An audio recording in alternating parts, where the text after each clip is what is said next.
You don't exist. Take a perk and a talk of that shit. Money swallowed like sis. Did it perfect in the kid. Got a billion who sang on my head. Look up better put on the road I just spent. I know we got $1 million. The devil that shit ain't not cheap again.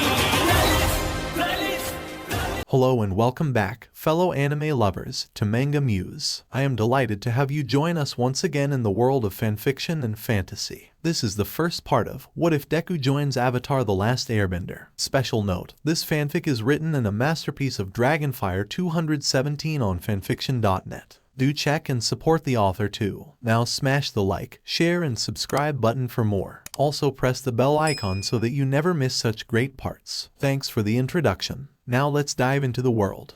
Come on, Aang, we can't let them get away after what they did. Don't worry, I'll make sure they face Zuko for what was destroyed.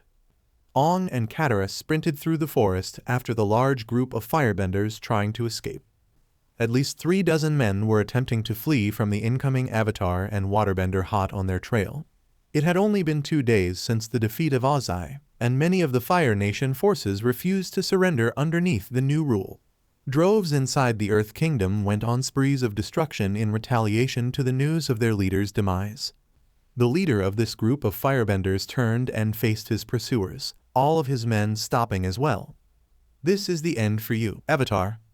Both Aang and Katara stopped and prepared themselves for a fight.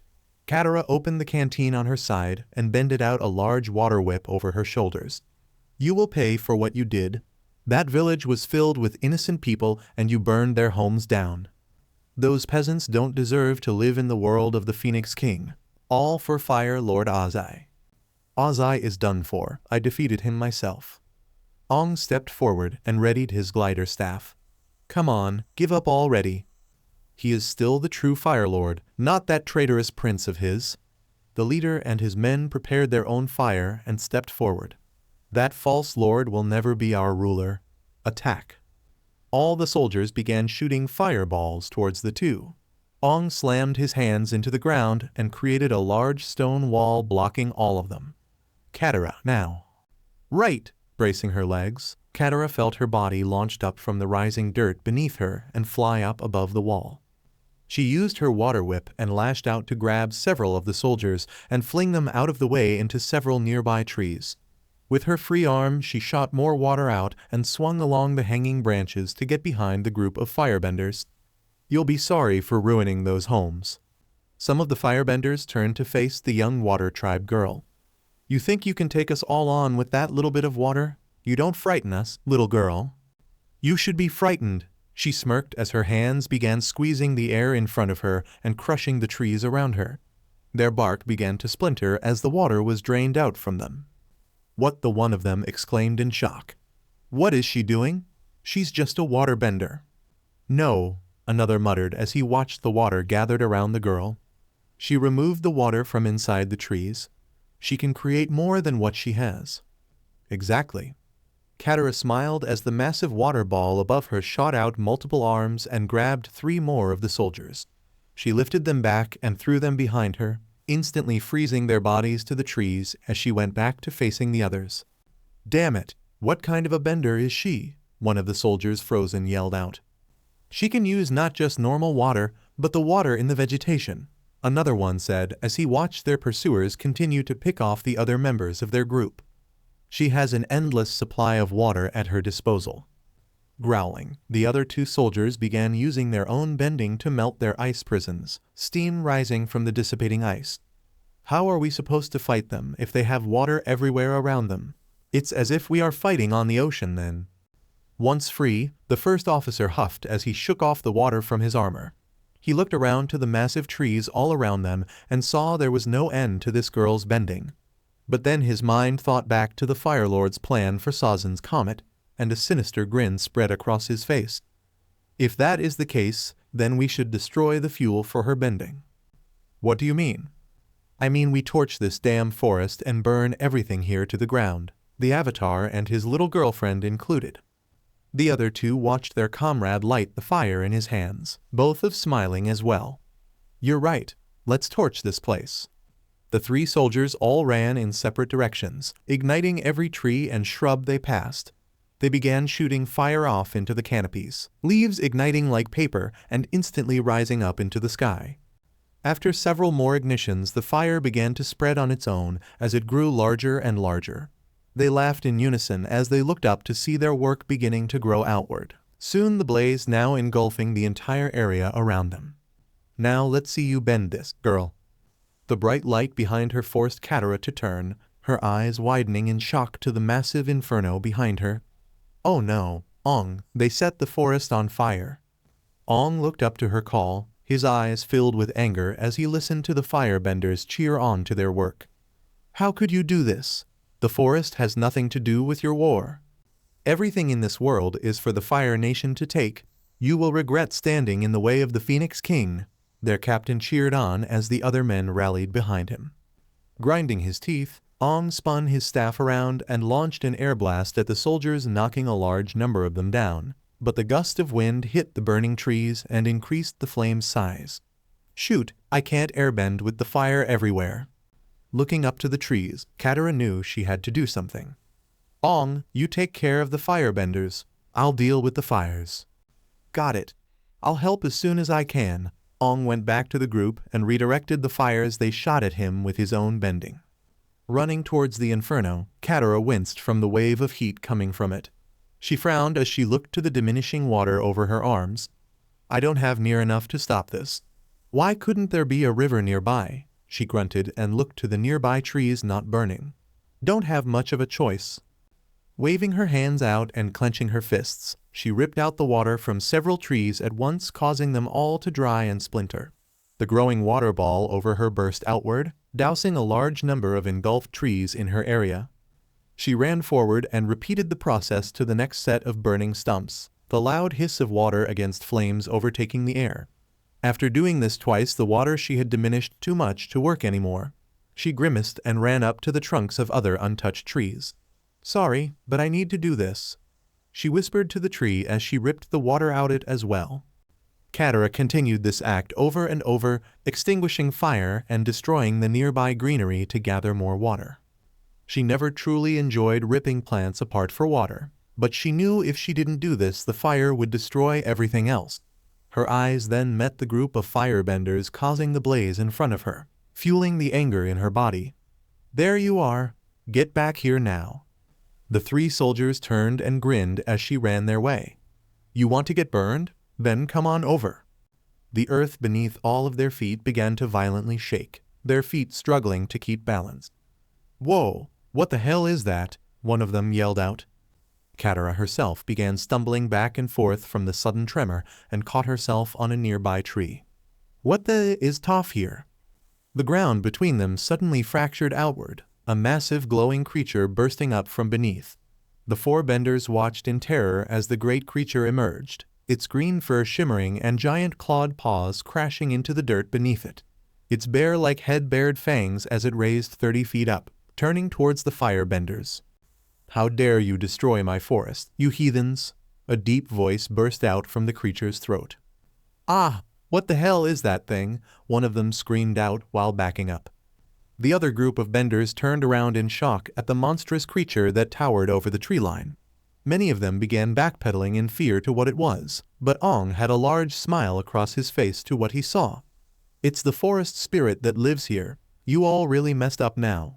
He grinned, knowing full well what an enraged spirit would do. The large bear stepped forward towards the three of them, its great feet shattering the ground. For years this forest has suffered from the axe of you firebenders. So many times I restored its trees, but now you burn down what I have replaced. No, we are sorry, please, one of them cried out as its giant paw rose up. Wait. Boosh. The three soldiers were smacked across the ground and crashed into the large tree bases to their right. They dropped down in agony from the pain running through their bodies. Even their armor had cracked from the intense force of the spirit's paw. Katara smiled and looked up to see the bear turn her direction. Thank you, Great Spirit. The Fire Nation came through and did this too. Her smile vanished as the spirit raised its paw once again. Wait, what are you doing? The giant paw came crashing down towards her in an instant. Her own reaction speed barely let her escape as she jumped to the side before the claws shattered the ground where she was standing. Aang felt terror run through his body as the girl he loved was nearly killed. Katara, he bolted off towards her, not caring about the fleeing soldiers behind him anymore. Stop, don't hurt her. Katara crawled off the ground and backed away from the incoming beast. Stop, what are you doing? The Fire Nation is the one who burned. The Fire Nation isn't the only one destroying my forest. You are also responsible for this destruction. Aang jumped in between Katara and the enraged spirit to try and stop them. Please listen to me, spirit. I'm the Avatar, and we were here to stop the Fire Nation. I know who you are, boy, and you are fool if you do not punish this girl as well as the firebenders. Katara was stopping the fires. How can you blame her? They burned them, but they can still grow back. She herself was killing them with your bending too. Katara's mouth dropped open as her eyes went over to the many trees she had drained for her water. Their shriveled trunks could barely stand up, shattered in many places and for certain never growing back. I had to use their water. If I didn't, the fire would spread further. So one good deed makes up for a bad one. All you wretched creatures say that whenever you wreck the land. Aang stomped his foot in anger to the spirit. The Fire Nation is to blame. They came through and burned down the nearby village, and that village has been destroying my trees for years. All you humans are the same to me. Destroy and cull. None of you care for my forest, and I won't stand for it any longer. The furious bear reared up and roared at the two before bringing its paws down. Both of the benders jumped out of the way just as the claws ripped into where they stood. Katara launched her water up into the bear's face, but that only seemed to enrage it even more. You are no avatar to me, it bellowed out and rushed towards Aang. Realizing he didn't have a choice, Aang stomped the ground and punched forward. A large column of earth burst forward and collided with the bear's chest. To his shock, however, the beast was breaking through the attack like nothing. His anger is making him stronger, he yelled out before ducking out of the way. He spun around and was met with another swinging paw striking him. Aang, Katara screamed out as she watched him flying backwards through the trees. She was about to chase after him before a massive shadow suddenly came over her. Her blood ran cold as she turned around to see the great beast above her. Please, spirit, I didn't mean to ruin your trees. I was doing what I thought was right.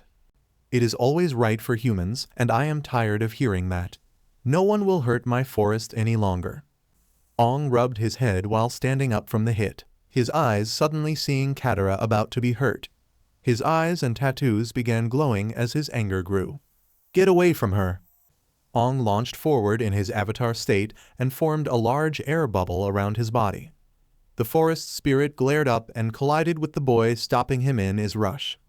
The entire forest shook from the two forces colliding into each other, forcing Katara back as they tried overcoming the other. Her eyes then noticed the spirit's mouth opening up and a bright glow beginning to form. Aang, look out, it's about to do something.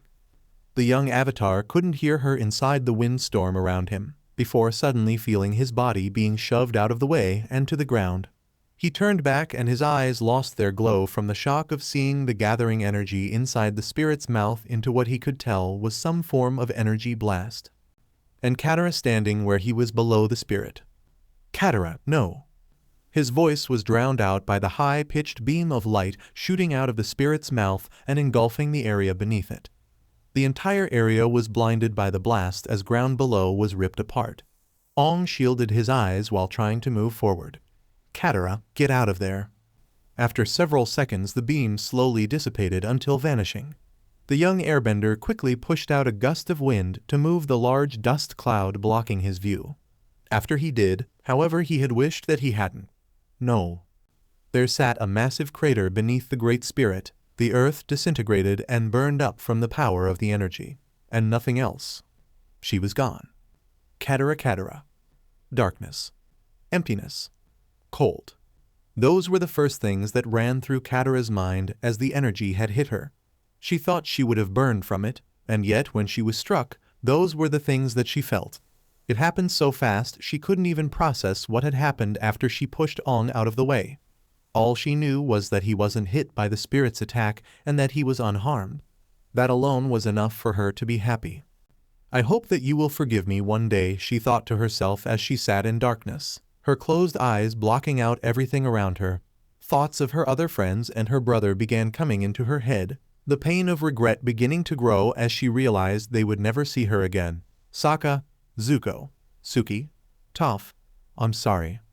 She began sliding her legs across the ground to her chest and... Ground? Shifting her legs, she could feel the hard surface scrape beneath her. But how, she was dead, right? She was hesitant to open her eyes in fear of what she would see, but her curiosity began to take over to what the hell was going on. Very slowly, she opened them up, only to shoot wide open a second later. What, where? Katara found herself in a side alley on what she thought was gray rock, but it was all in one giant piece and perfectly flat. She sat up and stared to the two very tall buildings on each side of her. And these weren't just tall, must have been as high as the Earth Kingdom Palace. Not only that, the walls higher up had strange metal balconies all across the sides going to different entry points. What kind of building is that? I've never seen that before, she said to herself as she stood up. The now dark sky was illuminated by a half moon, giving at least some light for the confused girl. She looked to expect burns or blood on her body, but she was in complete disbelief that not only was her body completely uninjured, not just that, her clothes didn't even have a scratch on them as well. I could have sworn that spirit hit me with its attack. Or was it an attack? Her hands clutched her head as she tried to think. What the heck is going on? She felt something on her hips and looked down, sighing in relief to her water canteen still full on her waist. At least I have something with me. Her ears suddenly heard chatting down the alleyway around a corner, causing her heart to jump in excitement. Wait, if I got sent here, maybe Aang did too. She sprinted down the strange stone road and turned to the source of the voices. Aang, Aang, where are? Her voice came to a stop along with her feet as she exited to the open. You. Her eyes were overwhelmed with the suddenly bright lights of the bustling street, but it was unlike anything she had seen before. Buildings rose high into the sky, taller than the ones she was standing by and lit by strange fires that didn't seem to burn at all. Multiple shops lined the area she was in and showed off strange outfits and weird trinkets she had never seen before.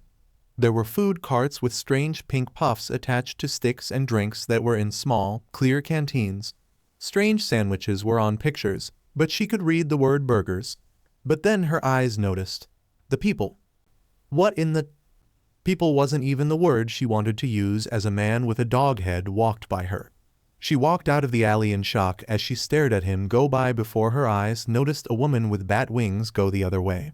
She weaved through the crowds of clawed hands, purple-colored skin, and a child with what she thought were snakes growing out of their head instead of hair. Then there were ones who had multiple limbs coming out of their bodies, or even some who didn't grow out animal parts at all. There was a boy who had what looked to be strange wheels instead of legs, and another woman who had a wooden head. Her confusion grew even more as no one even seemed to notice or even care to the fact these people were all growing odd things from their bodies. They almost seemed more annoyed that she was the one staring at everyone going by. What the hell is this place? She whispered out as she wiggled her way through the walking crowds. She stood at the edge of the people and heard a loud, vibrating voice. Looking to escape your troubles. Katara spun around thinking there was someone speaking to her but saw no one. Her eyes then caught the massive picture on the side of one of the buildings. Its bright and colorful glow captivated her like rare jewelry to a royal. It showed a blonde woman with yellow eyes and snakes in her hair holding a pink bottle in her hand. But there was something about this picture that made her stare as if it were the last thing in the world. It was moving. The woman in the picture lifted the bottle up and sprayed it onto her neck. The woman smiled and looked towards Katara. Let your senses escape with the all-new jasmine fragrance. It will set you free. Katara stared at the bright image, her eyes unable to leave it. It's pretty, she mumbled as she stepped off the curb. She walked towards it like a moth drawn to a flame, not even looking around her surroundings any longer. How do they make a picture move, or look so real? Hey, get out of the road! The sudden scream broke Katara from her stare. Her eyes shot to the side and locked onto something screeching towards her. Is that say? The strange vehicle was all metal except for the clear glass in front. It rushed through the road with no creature pulling it. That meant it moved on its own power. Just like a Fire Nation tank, she sneered out and flipped open her canteen. She bended out the water and enshrouded her arm. So some of you followed me here, didn't you? Rushing forward, the angry waterbender lashed outward and sliced the front of the small tank off. One of its wheels bounced across the road and made the rest of the machine come to a screeching halt. Several people screamed from the sudden act happening out of nowhere. Smiling, Katara pulled the water back to her body and prepared herself for more to come as they opened its side doors. Don't think you can get me that easily, you evil fish. The man climbing out of the car had a red fish head staring out, its massive bugged eyes glaring at her. What the hell? You wrecked my car, you stupid bitch. Ooh, Katara sat frozen at the sight of the yelling fish man stomping his feet towards her. Sorry, I thought you were Fire Nation. Fire what? What about my car? You better have insurance for this. Hey, what's going on here? Katara turned around to see two men walking her way, both of them with purple skin and matching dark outfits. The crowd around began cheering as they walked forward. Hey, the twin ninja heroes are here. Yeah, they will get that troublemaker. Heroes? Katara said as they came closer. Is there a problem? One of the two asked. Yeah, there is a problem, the fish man yelled out. This girl just walked into the road and destroyed my car with her quirk. My what? Katara yelled out in confusion to what was going on. The two heroes stared at her curiously and cautiously as her water was still out. She has some kind of water quirk obviously, and quite strong to cut through a car. One pointed out. Yeah, that is pretty dangerous. But the question is, who is she? I've never seen that costume before on anyone around here. She obviously isn't a pro, and she's too young to have gotten her license yet. The other asked. Could be a villain. Either way, the first one reached into his pouch and pulled out several shuriken. We have to take her in for unauthorized quirk use. Seeing them draw weapons caused fear in Katara. Wait, I didn't mean to do that. Come with us now and we won't have to hurt you, kid. One of the heroes declared as he readied himself. No, I didn't mean. Katara back-stepped away from them as they got closer. Her already heightened adrenaline made her panic and raise her water up. Stay back. Don't resist, one yelled and leaped into the air above her.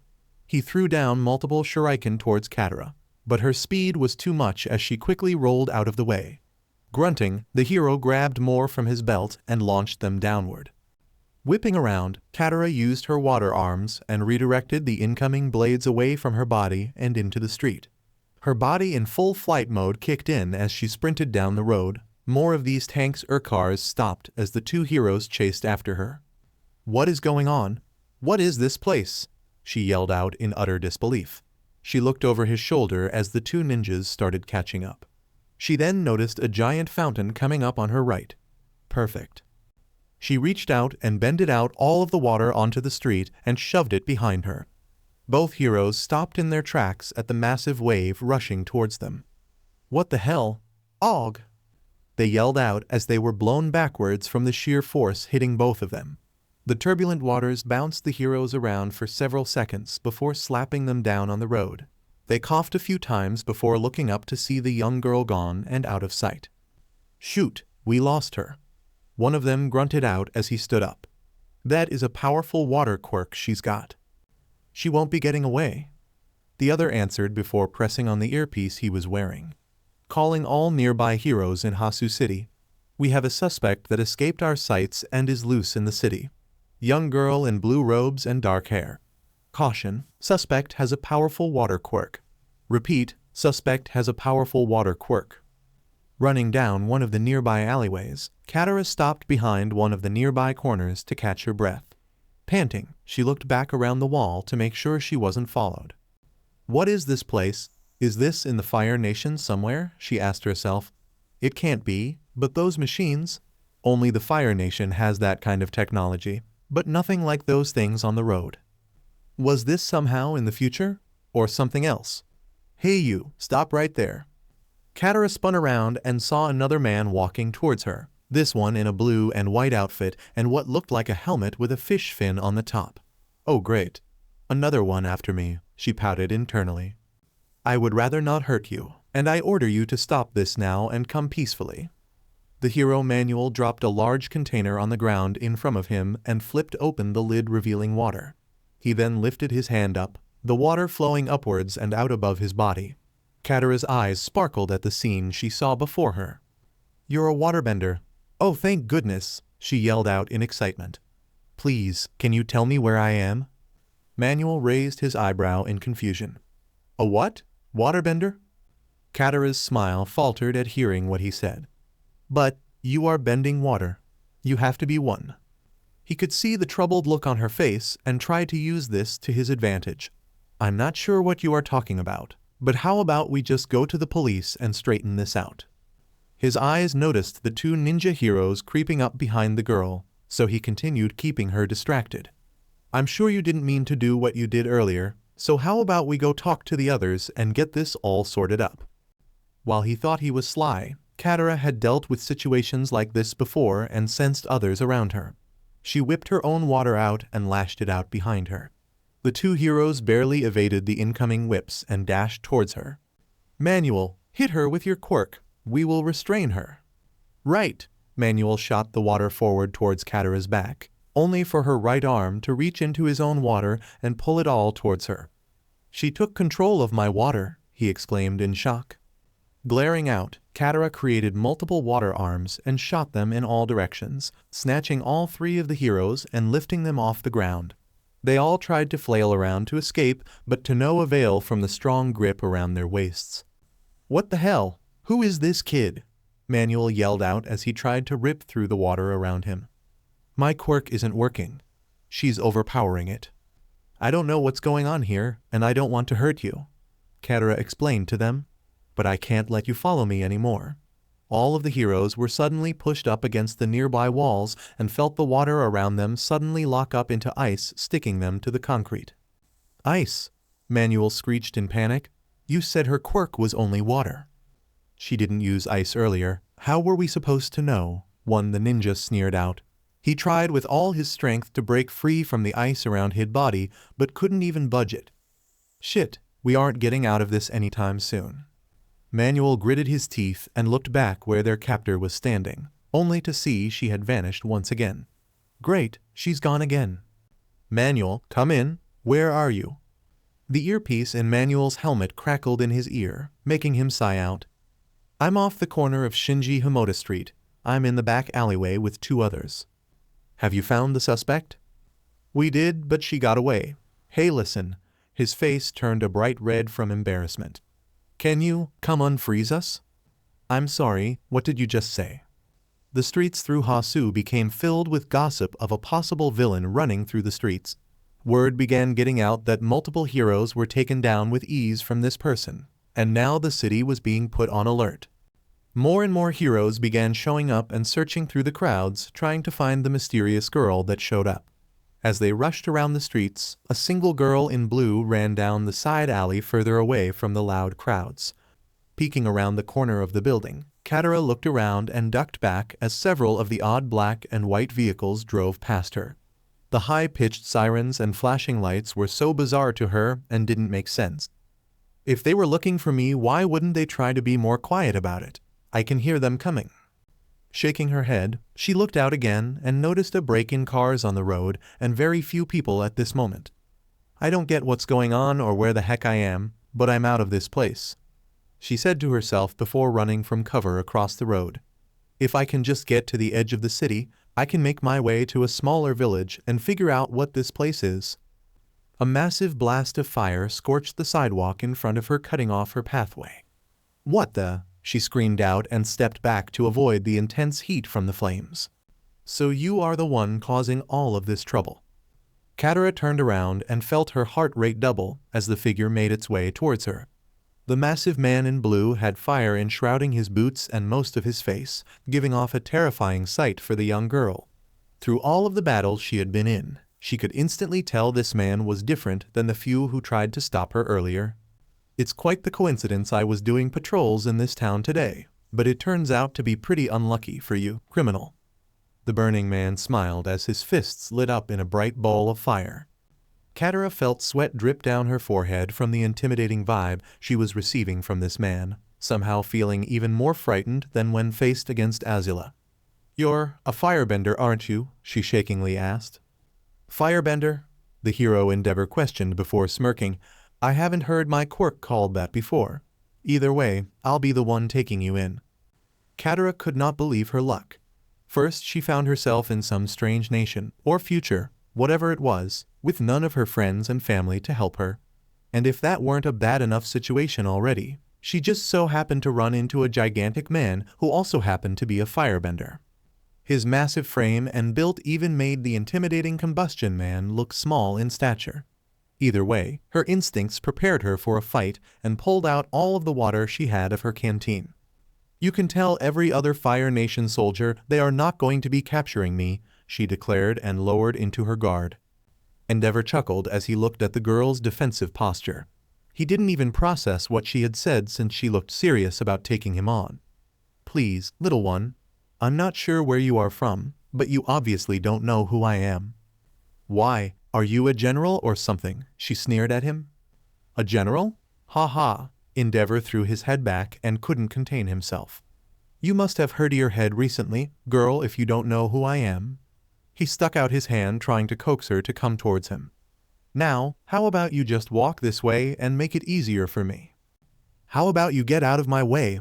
Katara swung her arm forward and shot a column of water encasing his hand. She prepared to yank backwards to pull him off balance, but before she even could, his arm released a blast of fire outwards, vaporizing the water on his body. Her eyes went wide as her water steamed off of him and back towards her. "What? How did—" "Come, child, I would rather not have to hurt you. It won't look good for me if I have to actually use force on a kid, especially a young girl like you." Those words sent a sting of anger in Katara. "Does he think a girl can't handle herself?" she growled internally and pulled the water over her shoulders. Seeing she didn't want to surrender, Endeavor frowned and ignited both of his hands. "You really want to make this difficult? Then fine." Bright white knives of fire formed in his palms as he walked towards the waterbender. "You asked for this, so don't complain when you get burned." Gritting her teeth, Katara began launching her water whips towards him, but watched as he casually ducked and dodged both of them like they weren't even there. "For his size, his speed is incredible," she said to herself as the flame hero seemingly danced by her attacks. "Looks like I won't be ending this fast like I had hoped." The two thick arms of water she manipulated then broke out into a mass of tendrils extending from her hands. She began waving her arms over her head, creating a spinning whirlwind around herself, and walked forward. Endeavor didn't try to evade from the incoming spiral of water, however, simply using his flame knives to begin slicing through each of the small whips like they were butter. After a few more spins, Katara stopped and looked up to the incoming man with her worry beginning to grow. The water is nothing to him." Gritting her teeth, she formed the water all back into a single column around her and thrust her arm forward. The thick stream rushed towards Endeavor like a locomotive. But once again the fire hero simply held his hand up and shot out a powerful blast of fire back towards her. The opposing attacks collided in a burst of hot steam erupting outward. Katara pushed as hard as she could to gain some ground, but her panic grew as her water began to dissipate at a frightening rate. She looked past the two elements to see him casually stand there, not any form of strain on his face. She could tell not only was he unfazed by her techniques, but that he wasn't even trying between their standoff. As the two of them engaged, crowds began to form along the sidewalk as the fire and water crashed in the streets. The spectators watched in awe as the number 2 hero battled this mysterious girl, whispers going through the citizens as they stood back and took in the show. "Check it out, Endeavor's at it again. He's so cool. Look at how powerful he is. His quirk is destroying hers. Yeah, she should just give up. I'd hate to see a young girl get hurt. Oh, come on, she's obviously a villain if Endeavor is after her." Seeing her water nearly vaporized, Katara pulled back what she had left and jumped out of the way of the still incoming flames. She covered up her neck to help block the intense heat running past her body before it dissipated. Her eyes rose up to see the burning boots of Endeavor standing right in front of her face. She slowly looked up to the man staring down at her with a cold look that even Toph could have felt despite her lack of sight. She could feel the sweat drip down her forehead, not just from the heat from the large man, but from the fear growing inside of her chest. "Come now, let's end this little act of bravery now," Endeavor taunted as his hand went towards her face. "I'm not in the mood to." Raw! Katara whipped up a ball of water and encased Endeavor's head. The flame hero stumbled back in shock as his face was suddenly covered in wetness before feeling it freeze solid. With him backing up, Katara used this moment to quickly get up and run down the road past all the shocked bystanders. She looked down and saw her canteen was nearly empty and knew she had no chance if she kept fighting with what water was left on her. She needed two things right now. Either a new source of water to challenge this man, or to simply escape this city. Her sprint came to a stop when she sensed a massive amount of water hidden underground to her right. She looked back and forth until her eyes came onto a hydrant on the street corner and grinned. "Now there is the water I needed." She reached forward and began pulling at the air in front of it, straining at the pressure holding it inside. After a few moments, the top burst off and released a massive geyser of rushing water high into the air. "Now let's see who has the advantage now," she smirked. Endeavor stopped clawing at the ice and clenched his fists. The ice glowed red before a burst of flames erupted out from his face and shattered the encasement. The flame hero turned in fury towards the waterbender. "All right, you little brat, I was trying to be nice for you, but now you pissed me off." His glare dissipated when he saw the 30-foot wall of water behind his target. "Oh, so you do have quite the quirk like they said." Not caring to hear him speak, she stepped forward and threw the great wave at her pursuer. The water burst down the street and fully engulfed Endeavor in a great crash, swirling around him in a spinning mass. Katara continued to wave her hands back and forth and made the water constrict tighter before clenching her palms together and slapping them down into the water passing her. In a quick flash, the water near her froze instantly and chased up the stream before spreading out over the large water prison. The cold sheet instantly rushed throughout and froze all the water encircling Endeavor. Once completed, the ice ball sat over 30 feet around and nearly engulfed the whole street. Katara dropped her hands and fell to her knees. She took several deep gasps to catch her breath, somewhat exhausted from the massive prison she created, but also relief she finally ended this small conflict. "Now I just need to get out of." Flashfire fist.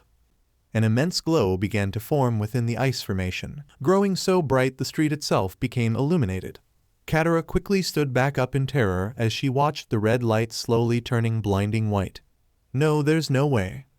Jet burn. A fiery beam obliterated the frozen formation, massive pieces of ice flying through the air and smashing into all of the buildings above the terrified onlookers. Katara felt the intense shock wave blow her back several feet and knock her off her feet. She crawled back away from him before turning to face where she had encased the hero, only to find him standing there with a bright glowing fist. "He just destroyed it like it was nothing," she muttered out in shock. The entire ice prison had been shattered like it was nothing more than a box of tissue paper, and whatever ice was left not only melted, but the water on the ground had evaporated into nothingness. Katara had never seen such a powerful use of fire in her life. Not even Azula empowered with Sazen's comet had power to this level. And once again, he looked like he still wasn't going all out against her. He wasn't just better than any firebender, he was leagues past them. Her heart sank when she now saw the inevitable truth. There was no way she could beat this man. Endeavor slowly walked towards the terrified girl, a large smirk across his face. "I must say, child, you have impressed me. You have a very unique quirk, and yet you have completely wasted it by being a villain. And now that you have no more of your water now, let's be done with this game, shall we?" Katara crawled backwards in terror as the massive man came her way, but she hadn't the courage to try and run anymore. The water in her canteen was near empty, and the rest of the water all around had been vaporized. She came to the realization that running at this point was useless and would only make matters worse. But to surrender to this meant, "Hey, watch out!" Both Katara and Endeavor looked back to the sudden cracking of concrete, the sections of buildings hit by the exploding ice beginning to fracture and break apart. Chunks of cement began falling down and smacking into the ground near the terrified spectators. Endeavor sneered and ran towards them. "Everyone get clear, it's collapsing." The panicked citizens panicked and began running in all directions to evade the chunks of wall falling around them. Using his fire, Endeavor melted some of the smaller pieces of rubble dropping before they could hit anyone. As a larger portion dropped, he burst forward and grabbed a few of the stragglers and jetted them out of the way. Katara watched in awe at how fast he reacted to the situation, her own mind just processing the situation. But then she saw a small child standing petrified in the crowd, and a large piece of building falling down towards him. "Look out!" she screamed and ran as fast as she could. They took out whatever water she had left and rushed it out to enshroud the bottom of the falling wall. It wasn't enough, however, and it began forcing through the small pool. The young boy screamed in fear and ducked down as the stone came closer. Katara quickly jumped underneath the stone and pushed back up against it to freeze the ice on the bottom. After a few moments, however, the ice began to crack from the weight. Wincing, Katara used all her strength to try and move the stone, but with so little water she had now, her bending wasn't enough to redirect it. Her heart raced in terror as the ice began breaking off and the stone coming closer. She shut her eyes in fear and dropped down to cover the boy's body, waiting for the wall to fall onto her. Before it did, though, she felt her side grabbed and yanked off the ground in blinding speed. After a few seconds, she opened her eyes and saw the one who saved her.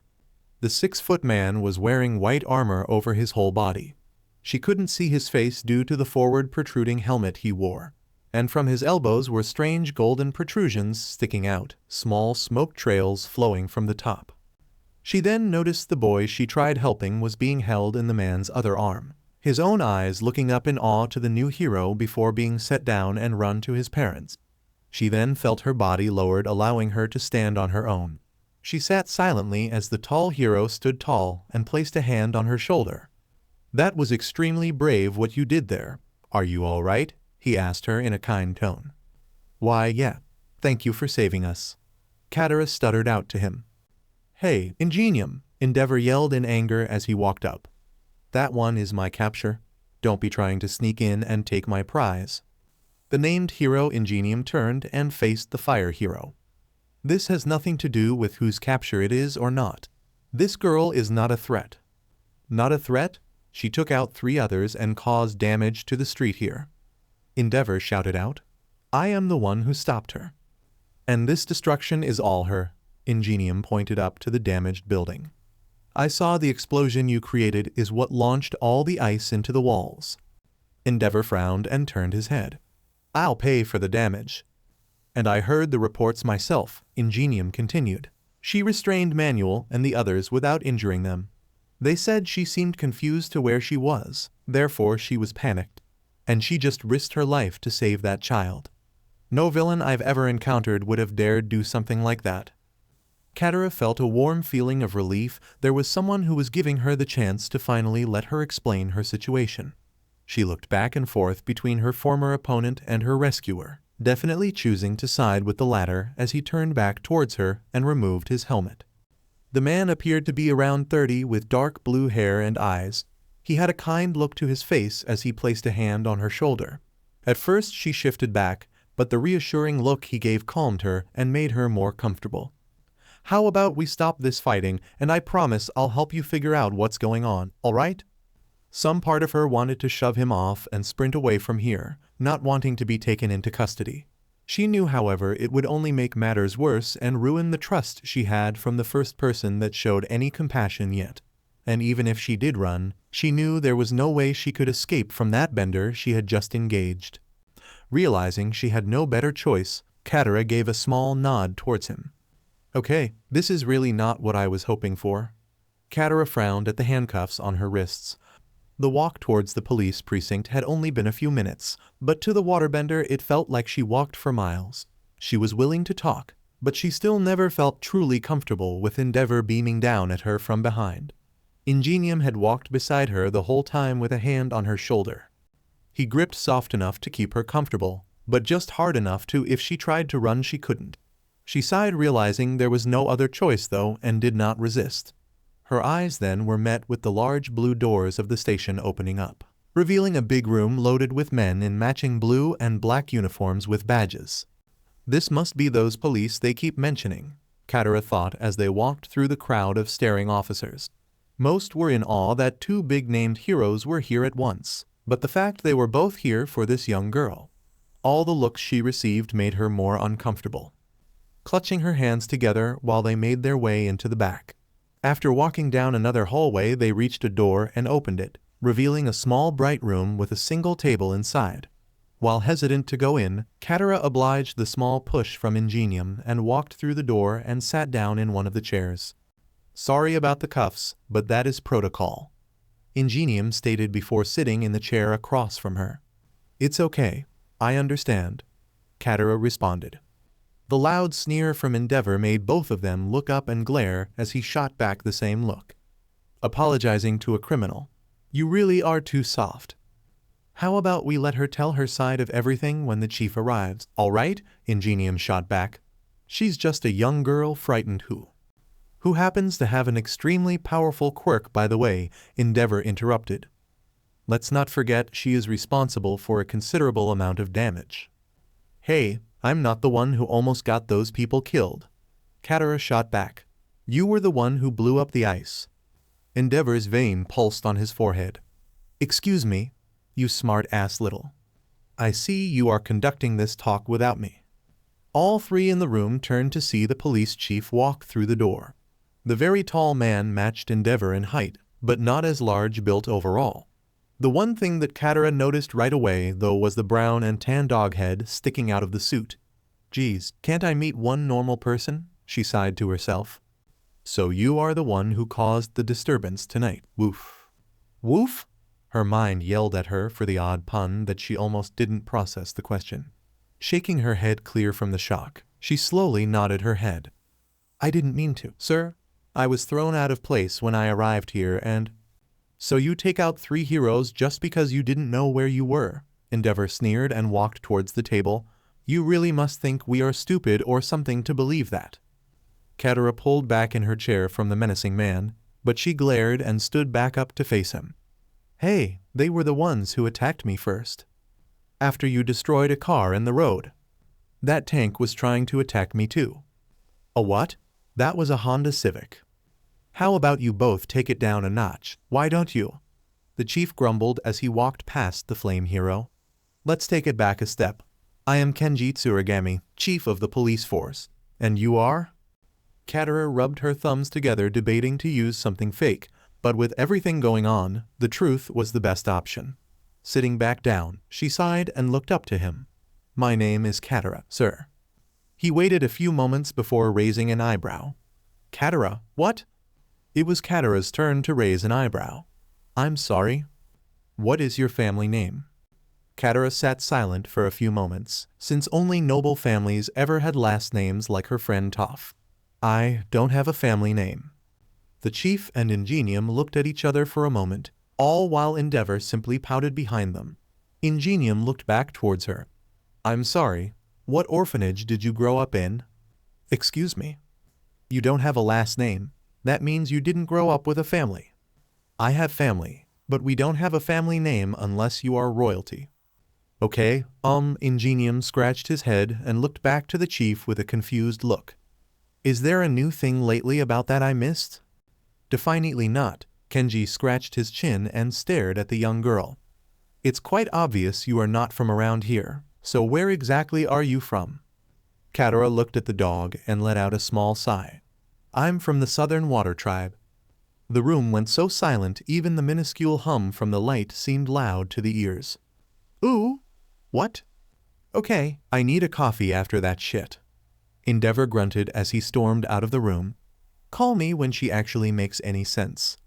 After he slammed the door behind him, the chief scratched the top of his head and grunted. "I am not as bad as him, woof, but I do need a better answer than that." "That is the truth, sir," Katara pleaded. "I am from the Southern Water Tribe that lives near the South Pole. I don't know how to explain it in another way, but that is the truth. I was with my friends and my brother." She paused and took another deep breath. "It's going to be a long story." While leaving out the minor details, Katara explained to the two of them everything that she could. the nations she came from, the 100-Year War, and the 4 forms of bending. All of it led to the spirit incident that had led to her being here only a few hours earlier. While she assumed the 2 of them would have simply shut her up and assumed she was making it all up, they allowed her to keep going. They sat there, most of the time with puzzled looks and no idea what she was talking about, but they listened nonetheless. After what felt like 10 to 15 minutes, Katara finally finished her summary. And that's everything I know of how I got here. Ingenium leaned back in his chair and rubbed a hand through his hair. I have to say, Katara, that's quite the story.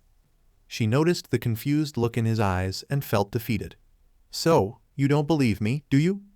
Actually, that is the troubling part. He revealed a genuine smile on his face. I actually do believe you. As do I. The chief exclaimed behind him.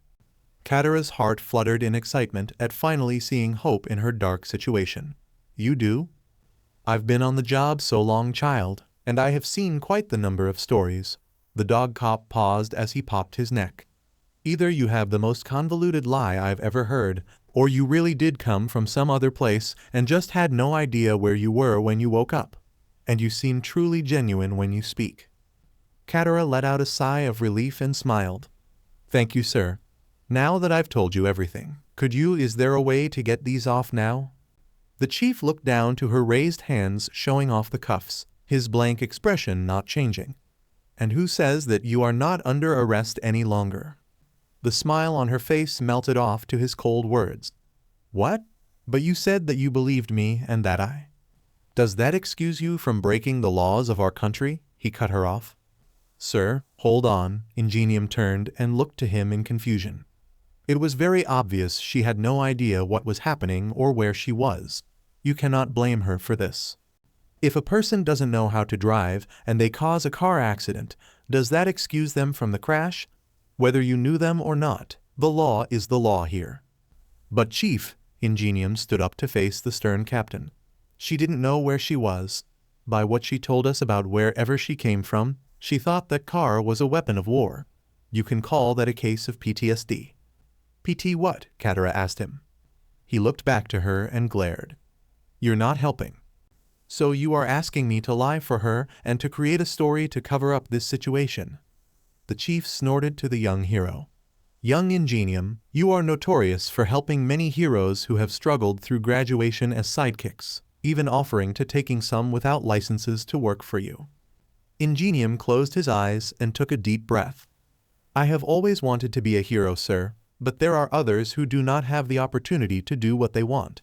I have always wanted to give those who need help the chance to do the best they can to help others. And with her using her quirk in public without a license, she still caused the damage to that car and hydrant.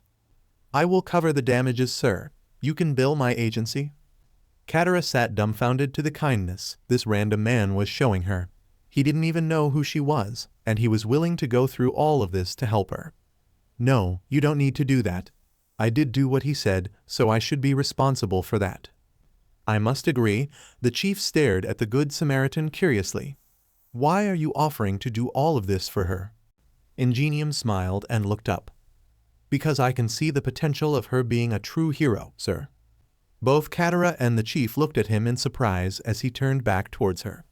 When I saw you risk your own life and try and save that boy, I was shocked. You didn't even hesitate to jump in there to do the right thing. Only a true hero would ever do something like that. Katara let out a small blush to his kind words. I couldn't just let him get hurt like that. I didn't really think about it. It just happened. And that is why I can see the great things you could do. The chief hummed as he listened to his words. I see you have taken a soft spot for the girl, and you have made some interesting points. However, there is still the situation of what to do with her. He stepped forward and looked down to the young waterbender. With no family here and no home, I can't simply let you free on the streets. Knowing he was telling the truth, Katara felt the cold feeling of loneliness wash over her. What was she supposed to do, go back to the alley she showed up and live there? Ingenium rubbed his chin thinking of the same problem, but then his mind clicked with an idea. It may have been crazy, but it was the best he could think of. Sir, if I may, I will take full responsibility and let her stay with me. Both Katara and the chief's eyes bulged out of their heads to the sudden offer he made for them. "Wait, what? You are offering me to live with you?" she exclaimed. "I must agree, that is out of the question." The chief raised his paw hand up. "You are asking me to." "I am asking this favor to help everything in the situation, sir," Ingenium pointed out. "She needs a place to go and someone to show her the laws and how this place works. I will take on that responsibility and teach her the ways of our society." He bowed down to show his respect.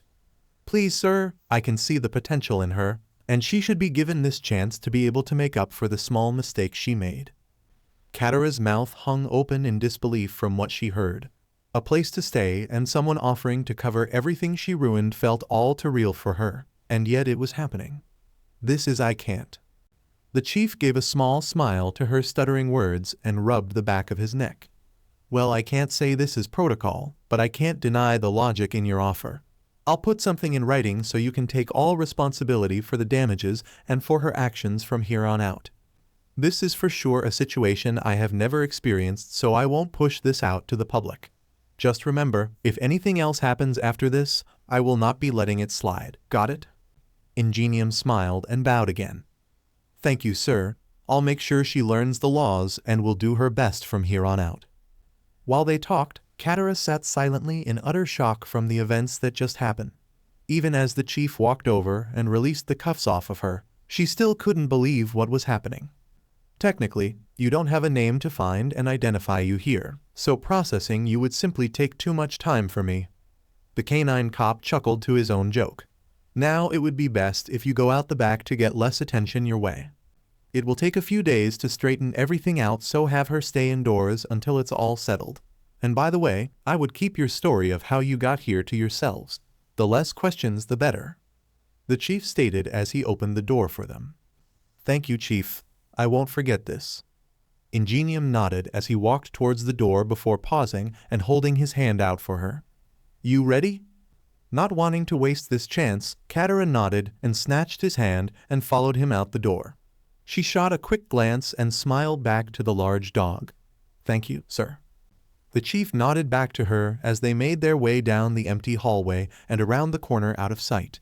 He watched until their footsteps vanished before he huffed and scratched his nose. "Well, this is a case I won't be forgetting. Woof." "Oi." The chief turned to see Endeavor stomping back towards him carrying a large cup of coffee. "Oh, you didn't drink your coffee yet?" the dog mocked. Endeavor's facial fire expanded out in frustration and his eye twitching. "This is my third damn cup. What's taking so long with this girl?"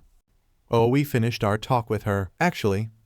"What?" Endeavor's hand began growing hotter, boiling the coffee inside the cup. "And you didn't tell me? Let me talk to her, I have some things to say." The chief shook his head. "She's not in the room anymore, so you can't talk to her." Endeavor's forehead vein twitched several times, his temper and the caffeine not mixing very well. "And where the hell is she?" Sighing, the chief grabbed his walkie-talkie and clicked it on. "Sergeant, activate the fire sprinklers in 15 seconds. Making his way through the back door of the precinct, Ingenium glanced around to make sure there wasn't other officers around to question what he was doing. The less he had to talk to other cops, the better. Once he knew it was clear, he signaled his new companion to follow him out into the parking lot. Katara slipped through the opening and ducked behind the nearby car. "All right, let's get out of this area before someone recognizes you and calls the police again," he said and walked towards the side street. "What?" Both of them turned to the loud scream when a sudden bright flash illuminated the entirety of the police station, followed by the high-pitched fire alarm inside. Ingenium felt his brow sweat and turned back forward. "Ooh, okay, let's go before Endeavor decides to follow us." "Ooh, yeah." Katara has ecstatic she wasn't made to stay with a guy like that. She looked forward and noticed her helper was already down the sidewalk. "Hey, wait," Katara yelled out and ran by his side. "Why did you do all of this for me?" The hero smiled as they walked together. "I have a brother who is around your age, and he is aiming to be a hero just like me. Seeing what you did to save that boy made me think of him and what he will have to do soon. I can't help but want to see you do the same." She looked back to the road as she rubbed her neck. Well, I don't really understand all this talk of heroes or stuff, but I can't thank you enough for helping me, Mr. Ingenium. Please, Ingenium is my hero name. My real name is Tensei Ida. He turned and bowed towards her. It's a pleasure to meet you. Smiling, Katara followed his act and gave a small bow back. Katara, pleasure to meet you too. After a somewhat silent walk, the two reached the nearby train station and boarded the eastbound line. Katara looked through the brightly lit cabin with uncertainty, but was grateful it was empty at least due to the late evening. So at least this is kind of similar to what I had before, Katara said as she sat on the train seat next to Tensei. You had trains from where you came from, he asked her. Yeah, but none were as big as this one. Usually just 1 or 2 carts that were pushed by earthbenders. People pushed the trains? Tensei's mind immediately pictured Fred Flintstone as the train began moving. That's right. The trains were made of rock, so for a bender, they simply pushed the rock along the track. Tensei listened with interest to her as she explained how her home worked. People using powers for jobs just like he did. His eyes went down to the canteen she had on her waist and raised an eyebrow. So I heard from Manuel that you called him a waterbender since you saw his quirk. Katara looked back to him and nodded. Well, yeah, he controlled water just like I do. But, wait, why do you call them quirks? The hero smiled and leaned forward. Well, quirks are abilities that people have and can use. It seems you know of have 4 different elements and you can control one of them from where you came from, correct? Katara nodded again. Well, you seemed shocked to the chief when he walked in. Ah, yeah, he had an animal head, she exclaimed, finally able to speak her mind. I saw so many other odd things when I was in the city. Tensei simply laughed at her shock to the situation. So obviously you haven't seen those kind of things before.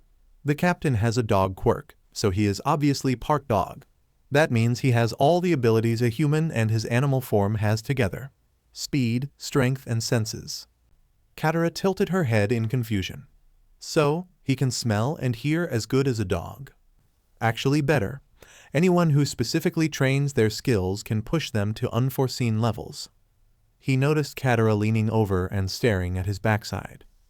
Something wrong? You don't have like a lemur tail or something, do you? Tensei burst out lodging and waved his hand at her question. No, not everyone here has animal or element quirks. Some have powers to create weapons from their body or just glow. Others do things as simple as see miles away. Quirks can be anything from strength to mental powers. Katara looked at the man next to her up and down, but couldn't see anything odd coming from him that she could tell was one. So you have one of these quirks? Yes, I do. Tensei lifted up his arm and pointed to the golden pipes sticking out. This is my engine quirk. It accelerates me and makes me very fast. Her eyes widened as she stared at the metal pieces protruding out. Wait, that's coming out of your body. I thought that was part of your armor. No, it's from me, he chuckled. I have engines that come from my arms. He looked at the empty train and smiled.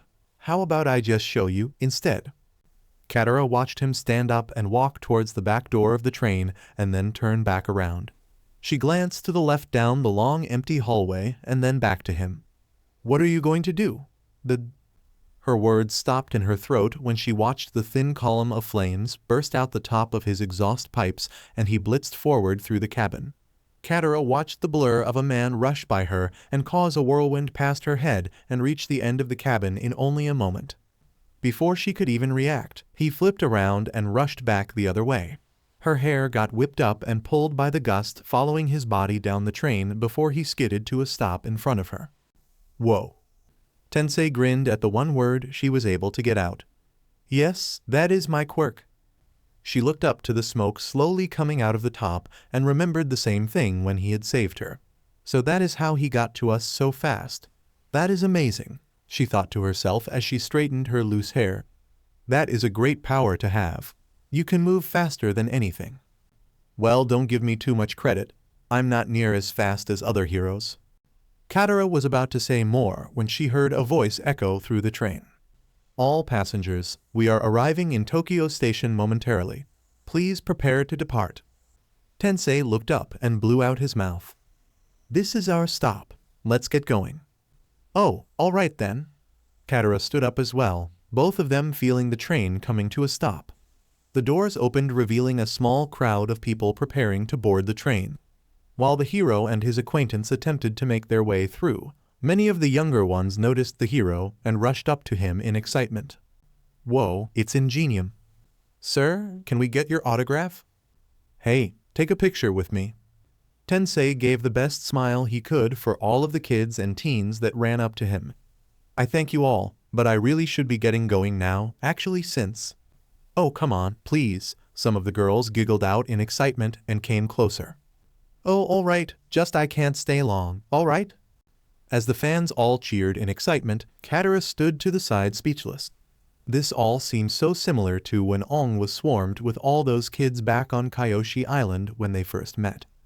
She couldn't help but giggle at his expense, seeing these girls obviously crushing over him and getting closer as he tried to sign the pages they shoved in front of him. She was caught off guard though when she felt a slight tug on her robes. She turned to see a young boy smiling up at her with a giant smile. Hi there. She smiled down at him, but was confused when he handed her a notebook and a pen. What's this for? Can I get your autograph, please? He yelled up to her. Katara was taken back by the sudden request and stepped back slightly. Wait, what? Why? Well, you are one of Ingenium's sidekicks, aren't you? What? His side? She chuckled and waved her hand. No, I'm not one of his sidekicks. The boy pulled the notebook and stuck his tongue out at her. Then you're just a stupid fan girl, aren't you? I what? Katara was shocked at the kid's sudden attitude change as he turned around and walked away from her. What the hell was that about? Tensei laughed at her expense and made his way through the fans towards her. Don't worry about it. Many kids love heroes and don't like when people pretend to be them. But I'm not trying to be. I know. It's not your fault. Come on, let's get you some food. You hungry? Almost on hearing that, Katara's stomach growled out loud for both of them to hear. She blushed and held her abdomen. Yeah, I guess I am. Well, I have some ramen to cook back at my place if that is all right for you. Katara sighed in excitement, hearing a food she was definitely familiar with. Yes, that sounds amazing actually. Thank you. Don't mention it, I'm glad to help. Tensei nodded as they made their way through the station and out the main entrance to the street. My place is just down the block actually, so it isn't far. Block? What is oh never mind. Katara shook her head, figuring she would find out the terms and other things she kept hearing. She looked to her right and watched the different cars drive by, still getting the odd sensation firebenders would jump out at any moment. But she had to remember this place wasn't her home, and she would have to figure out how it worked until she found a way back. Or if she could get back. Katara? Huh? She looked back to him, realizing she spaced out. I'm sorry, what was that? I was saying that when we get there, we will have to introduce you to my parents to make it. Wait, you live with your parents? Katara put her hands on her hips and gave a questioning look. How old are you? Easy there, Captain Obvious, Tensei sneered back at her. Yes, I do live with them since our family business is being heroes. We help each other with our costumes and work on cases together, so it's easier to be close for convenience. Can't you just get a home right next to them and have your own space? I have more than just a bedroom if you were curious. It's, Tensei huffed and pointed to the left. Let's say it's big enough. What do you? She stopped walking when she saw where he pointed. Okay, now you are just showing off. The two of them stood in front of a large mansion that ran along most of the sidewalk they were standing on. It was 3 stories tall and had what looked to be a dozen room windows along the face of the building. It in fact looked like one of the large buildings she would have seen in the Earth Kingdom capital, and yet it was where he lived. No wonder he didn't move out of his parents' place. They must have been loaded. Katara sat open-mouthed as her host came by and lifted it back up. It's just a house, nothing too special. Nothing special? I grew up in a block of ice and a hut. She muttered and walked alongside him to the doors. Hey, a home is a home. Tensei smiled and went to open up the door before pausing. Hey, so I will be honest and say your situation is interesting to say the least. Let's keep that stuff between us, okay? What am I supposed to say then? I don't know anything of this place to lie about. You're an exchange student from a small village in the south and are here learning about Japan. How about that? She raised an eyebrow at him. Really? That's it. You got a better idea? Tensei unlocked the door and pushed it open. Sighing, Katara walked in after him and was taken back by the sheer size of the entryway inside. Marble flooring shined against the faint light coming from the ceiling and illuminated the rest of the room. There were several large couches lining the walls, along with a few side tables lined with glass vases and small trinkets.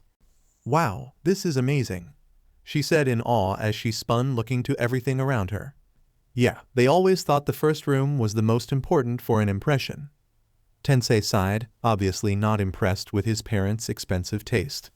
Actually, it looks like they aren't home now. Katara looked at him in confusion. How can you tell? The house is huge. They could be in the back. You see the shoe rack? Tensei pointed to the empty stand to his left. There are always shoes when they are home. Shoe rack? She looked down and saw her shoes still on, and several small scuffs where she left marks behind her. Oops. Tensei smiled and waved her off. Don't worry about it, I'll clean it in a bit, so it gives you some time to relax before having to meet them. Now let's get you that food. After taking their shoes off, Katara followed him down one of the hallways and past several large rooms that really caught her eyes. She wanted to see what were inside, but she respected his home and would wait for him to give her the tour. They came up to another closed door at the end of this hallway as he turned back to her. So this area of the house I rent from them. This is where you will be staying, all right? Stay here with you? She shifted awkwardly in place as her mind began racing. Well, I appreciate you doing this for me, but I would be intruding if I had to share a room with you. Don't worry, you get the spare room. Spare? She questioned as he pushed the door open and was completely surprised once again. And I thought it really would be just a room. His bedroom was in fact a large and spacious living room connected to what she assumed was a kitchen due to the pots on the counter. Several couches encircled a glass table to the right in the main living room and in front of a large black picture on the wall. Behind this room she could see several other doorways leading to a few other bedrooms and what looked like a library filled with books. She couldn't help but be impressed with what she saw here. Okay, so this is like your own house here. I can see why you stay here. Tensei chuckled as he removed the chest portion of his costume and set it aside. I actually have been looking for a place of my own eventually. Since I run my own agency, I was thinking of getting a home just across from my office in Hasu. Oh, go and sit down, I'll get you something to eat. Thank you. Katara smiled and walked over to the couch and took a seat. She leaned back and rested her head on the soft headrest behind her, relishing in the comfort she felt like she hadn't had in weeks. Her eyes shifted back and forth through the room, taking in the nice and yet modest look he had compared to the entryway she saw just before this. Perhaps he didn't value things like money as much as others did despite obviously having a lot of it. That along with his already generous heart made her respect him even more. You want some juice with your food? Katara turned around to the sudden question. Yeah, I would like some, thank you. She continued to watch him as he opened up a strange metal door and inside was everything. Eggs, cheeses, meats, and multiple containers of different kind of drinks. What is that thing? Tensei turned in confusion to her. What is what? He took note of her staring past him to the thing behind him. This? Ooh, you mean the fridge? Yeah, you keep all of your food in that thing? No, just things that need to be cold or, wait, you have never seen a fridge before? He watched her shake her head and felt his own mouth drop slightly. You really don't know anything about this place, do you? Embarrassed, Katara just rubbed the back of her head. Tensei shook his head and poured a glass of apple juice for her. Things just get stranger with you, Katara. She shot him a small glare. Hey, I've been here for like 3 hours. I haven't had much time to learn anything. I mean, I have an entire list of encyclopedias you can go through in my office. That is bound to help you pick up plenty of things you are curious on.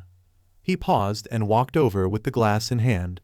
I'll be going back into work tomorrow, so you are welcome to use them if you want. Smiling, Katara took the juice from him. I really appreciate it. Thank you. She brought the juice up and took a sip. Her eyes bugged out from the amazing flavor, pulling it back and eyeing it like it was gold. Wow, this is really good. You made this yourself. Haha, I wish I could make juice. No, I bought this. You can buy things like this? Wow, what else can you? The sudden knocking on the entry door caught both of their attentions. Tensei, are you in there? I didn't hear you come home. The new voice was male and sounded stern yet young at the same time. Who is that? Katara questioned. Oh, don't worry. That is my brother that I told you about. Tensei walked past her and opened up the door. Your brother? Katara watched as the door slid open to reveal a teenager possibly around her own age. What caught her off guard was that he looked remarkably like Tensei, only slightly shorter and with glasses in front of his eyes. She kept her eyes on him as he, seemingly talked with his hands chopping every so often. Brother, I didn't know you were home until I saw your boots by the door. Why didn't you come and alert me? Sorry, Tenya, I didn't know anyone else was home. We came in and didn't see anyone else here at the moment. The boy Tenya leaned back to his brother's answer. We? You are with someone else? Oh yes, I'm sorry. Where are my manners? Tensei stepped out of the way and let the two teens see the other. Katara, this is my little brother Tenya. Tenya walked forward through the room and came to face the young waterbender. Greetings, Katara, I am Tenya Ida. Pleasure to meet your acquaintance. Katara stifled a giggle to how proper he spoke and nodded back to him. Hello, nice to meet you too. It is not often my brother brings his sidekicks home to discuss their progress. How long have you been working for him? Work? Oh no, I'm not a sidekick. I just met your brother today, actually. What? You are not working for him? Tenya stepped back and placed his hand on his chin. You do not work for him, and yet you are here at his place. That means... His eyes shot open when his mind came to a conclusion. Brother, how could you do something so despicable? What? Katara watched in utter confusion as the younger brother stormed back towards his sibling. Did I miss something? Tenya walked right up to his big brother karate chopping the air. Brother, I cannot believe you would stoop to this level. You can't be serious at this moment. Easy, Tenya. What are you trying to imply that? Tensei's mouth dropped when he understood what was being inferred. Oh, you have got to be kidding me. Come on, you know me better than that. Katara was at a total loss what was going on, so she figured she might as well enjoy the juice while they argued over something. I understand you haven't dated in a while, Tensei, but she is far too young to be your girlfriend. PFFTT. Katara's mouthful of juice sprayed out all over the room when she heard that statement. What cough, what the hell? Tensei face palmed to his brother's bluntness. Good God, Tenya, I don't know where you get these ideas from. After the awkwardness went away, although it never really did, the three of them sat and ate the ramen together while explaining the situation to each other. The story of her being an exchange student ended up being enough for the straightforward Tenya to accept and left it at that. Well, I must say I am terribly sorry for the offhanded statement I made to the both of you. Tenya stood up and whipped his body into a deep bow. Please accept this apology. It's okay. It must be odd to see your brother with a young girl in his place all of the sudden. Katara responded. Yeah, but how about you whisper your concern to me before blurting it out next time, all right? Tensei glared at his sibling. Absolutely. I will try better next time. Tenya stood back up and smiled. So Katara, how long do you plan to be here for your transfer study? She sat there for a few seconds, not sure how she was supposed to answer that before Tensei stepped in. We are allowing her to stay as long as she needs to until she is ready to go back home. His eyes met hers and gave her a silent wink. She smiled and nodded to his answer. Why, yeah.